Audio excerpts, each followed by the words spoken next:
لا لا لا لا، مش ممكن. اكبر قلعه بلطجيه في مصر. اهلا بيكم النهارده في حلقه جديده. حلقتنا النهارده من الحلقات الجميله قوي، الحلقات اللي انا بحبها قوي. وسبحان الله في نفس الشهر اللي بيطلعوا على نفسهم فيه لقب اكبر قلعه رياضيه في مصر، فيبقوا اكبر قلعه فضحيه في مصر. حرفيا اكبر قلعه اللي من اول امبارح وهم حديث جميع الوطن العربي لما بدر من لاعبيهم عقب مباراه الزمالك وبيراميدز وتعديهم على فرد امن اماراتي بالضرب. النهارده بقى انا جايه ومعايا كميه بوستات مثيره للضحك بشكل كبير جدا من اعضاء مجلس اداره لنادي الزمالك، بوستات من جماهير الزمالك اللي شايفين ان الموضوع مؤامره كونيه عليهم. هنموت من الضحك النهارده يا جماعه عشان انا معايا شويه حاجات، يعني انا مش عارفه اقول لكم ايه. انا النهارده طالعه وانا مبسوطه عامه. مبدئيا كده، الصحفي الزملكاوي احمد الهواري عبد الواحد السيد كان رايح القسم يحضر مع دونجا ومصطفى شلبي التحقيق بصوره طبيعيه، قاموا حاجزينه هو كمان لانه كان موجود مع لعيبه اثناء التعدي على فرد الامن.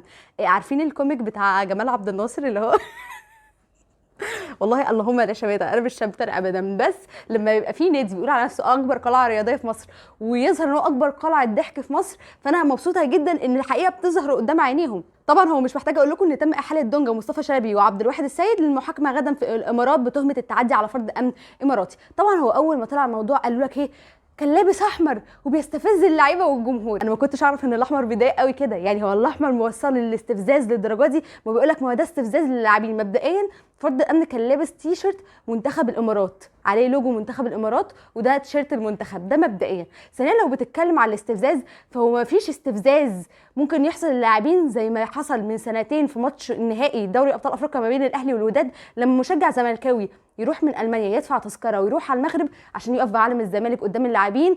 وداد بن شرقي مفيش حكام. طبعا انتوا فاكرين الفيديو الكوميدي ده. فاحنا لما نتكلم على الاستفزاز مفيش لاعبين ممكن يتعرضوا لحاجه مستفزه اكتر من كده، ولكن كان رد لاعبين النادي الاهلي عليه ايه؟ سكتوا وخرجوا بره. بعد ما كسبوا قابلوه في المطار قعدوا يلفوا حواليه وغنوا اغاني. لكن ان انت تقولي ان هو عشان الاستفزاز يضربوه، مفيش شيء في الدنيا يخلي انسان يضرب ويتعدى بالايد على انسان تاني وان انت تقول لي استفزاز. استفزاز ايه اللي ممكن يوصلهم لكده؟ فرد امن ممكن يكون بدر منه ايه يوصل لاعبين ان هم يعملوا كده؟ مفيش اي شيء مبرر ليهم، ولكن طبعا عشان انت لازم تبرر لهم فانت هتبرر لهم ايا كان. تويته لاحد جماهير الزمالك بيقول لك شامم ريحه في الموضوع ردا على موقف جمهور الزمالك في المقاطعه. جمهور الزمالك اتجنن بجد يا جماعه والله من غير هزار، يعني جمهور الزمالك بجد اتجنن. يعني طبعا مصطفى شلبي نزل الستوري دي امبارح وقال شكرا على حسن الضيافه وحطت كلبشات. طبعا بجاحه لليفل الوحش حرفيا، انك تبقى ضارب وغلطان وكمان بتبجح على الدوله اللي انت فيها وبتبجح بعد ده كله ان انت متضايق ان انت بيتم معاقبتك. انا عذراك لان انت في مصر هنا انت شايف ان انت تعمل اللي انت عايزه، وده بسبب ان في مصر هنا بقينا نحط لعيبه الكوره في مرتبه هم لا يستحقوها، مرتبه كبيره جدا ما ينفعش يوصل لها اي شخص اصلا في المجتمع. ولكن حسام المندوب رئيس بعثه الزمالك منذ قليل بيقول لا نيه للانسحاب من مباراه السوبر، ومن تحدث عن وجود اساءه لبعثه الزمالك في الامارات شخص مغرض، واللي يقول فيه اساءه معامله يبقى اكيد حد ما جاش الامارات معانا والناس هنا بيعاملونا احسن معامله. وقعوا في بعض يا جماعه الحمد لله. نيجي بقى للايقونيه. انا مش محتاجه اشحنك ولا اسخنك، المفروض انت كلاعب زملكاوي حر تنزل تاكل الاخضر واليابس يوم الخميس، تنزل ترد برجوله على كل حاجه حصلت لينا خارج الملعب ومحاولات رهيبه لاخراجك بره البطوله باي طريقه، تنزل مغلول مشحون عاوزين نشوف 11 مقاتل في الملعب، انزل اكسب عشان الزمالك. طبعا يا جماعه يعني لعيبه الزمالك مسكوا فرد امن يعني ضربوه شتموه فيجوا يتعاقبوا، هم مثلا بياخدوا جزائهم عادي جدا؟ لا، دي خطه ممنهجه على الزمالك، دي خطه ممنهجه علينا عشان ما نكسبش الاهلي بطولتين ورا بعض. بيعملوا ده كله عشان يخرجونا بره المباراه. المؤامره الكونيه اللي هو لعيبه مسكوا فرد امن طبيعي جدا يتعاقبوا، لا نعاقبهم، لا اداره الزمالك تقف وازاي لعيبتنا تتعاقب ونهدد بالانسحاب عشان لو تعاقبنا ما ننزلش اعتذار ونبقى ضد الاعتذار. فهي يا جماعه مؤامره كونيه فعلا عليهم. الماتش الجاي مثلا البطوله الجايه قبل النهائي اهلي وزمالك نلاقي مثلا فتوح داخل بسكينه في بطن مشجع ماشي، ولما يجي يتعاقب مثلا ياخد بيخرجونا بره اجواء الماتش قبل نهائي الاهلي علشان يكسبوا الاهلي. والله مفيش حاجه ممكن تساعد الاهلي وتكسب الاهلي اكتر من انك انسحبت مني قدامي في ماتش الدور الثاني في الدوري وريحتني اسبوع وخلتني ادخل على ماتشين بيراميدز وانا مستريح وخدت البطوله.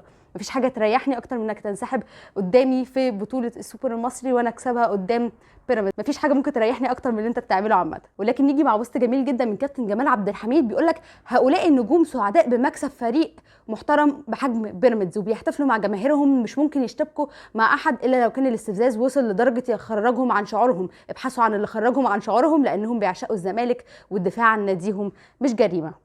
هو حضرتك بتدافع عن ارض مصر؟ هو الدفاع في الكوره بانك تضرب؟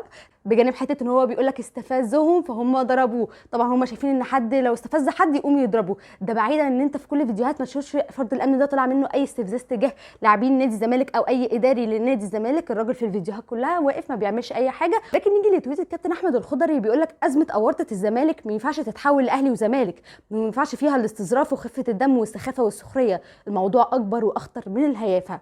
كابتن احمد الخضري من سنه وشويه في ناس كنت بحترمها بتتعامل بعنصريه رياضيه في قضيه الشحات والشيبي. سؤالي لهؤلاء، لو انت مكان الشيبي وخدت قلم على وشك قدام الكاميرات وقدام زوجتك واولادك وجيرانك، كان رد فعلك هيكون ايه؟ استقيموا يرحمكم الله. والله لا تعليق، لان احنا عارفين ده كله، احنا عارفين الشخصيات دي ان هي مبادئها بتتجزأ على حسب الموقف. حاجه مع الزمالك احنا معاها باستماته، احنا هندافع عنها ايا كان في غلط ولا لا. حاجه مع الاهلي احنا ضدها حتى لو الحاجه دي صح. فهو الموضوع واضح وصريح، ولكن انا بعرض لكم عشان بوريكم عقليات الناس دي عامله ازاي. وسبحان الله في نفس الموقف ده وفي نفس التوقيت ده تلاقي على الجهه الاخرى الاهلي من غير ما يطلع اي خبر او اي تسريب او اي حد من الاعلاميين او صحفيين يقول ان في مشكله ما بين كهربا وكولر، ما فيش حد قال اي حاجه، الموضوع ما حدش يعرفه اصلا. تلاقي النادي الاهلي هو اللي من نفسه وكابتن محمد رمضان اللي من نفسه اللي بيغرم كهربا مليون جنيه وبيرحله على القاهره ما يكملش النهائي مع زمايله. ده النادي الاهلي، نادي المبادئ، نادي الكرامه. بيقعدوا يضحكوا ويتريقوا عليها من بعد حوار امام عشان يقول لك امام عاشور والكلام ده كله، مع اننا اتكلمنا على حوار امام عاشور كتير جدا وقلنا ان هو اعتذر كتير جدا وهو نجم الزمالك، ما كانش بيعتذر من اجل المصلحه، كان بيعتذر من هو اخطا. مفيش حاجه بتحصل جوه النادي الاهلي الا بحساب وبعقاب، كله بيتحاسب وبيتعاقب على كل حاجه. زي ما قلت لك الخبر ده ما كانش طالع لاي حد في الاعلام اصلا، ولكن النادي الاهلي هو اللي من نفسه هو اللي بيعلن عنه، لان هي دي مبادئ وقيم النادي الاهلي، وهي دي الحاجات اللي بتظبط دايما اوضه اللبس في النادي الاهلي. انت كنت عرضت صبحي وفتوح للبيع وبعد كده رجعت ورجعتهم تاني انك بلا مبدا وبلا كلمه، بتحب تعمل لقطات وخلاص، ولكن على ارض الواقع ده مش موجود. المفروض في موقف زي ده انت اللي تاخد القرار ضد لاعبيك، وانت المفروض انت اللي تعاقبهم، ومفروض اتحاد الكره المصري ونادي الزمالك كانوا فورا نزلوا بيان اعتذار. في ناس تقول لك ما ينفعش مواطن مصري ولاعيب مصري يحصل كده في الامارات، مش فاهمه الجمله ابدا.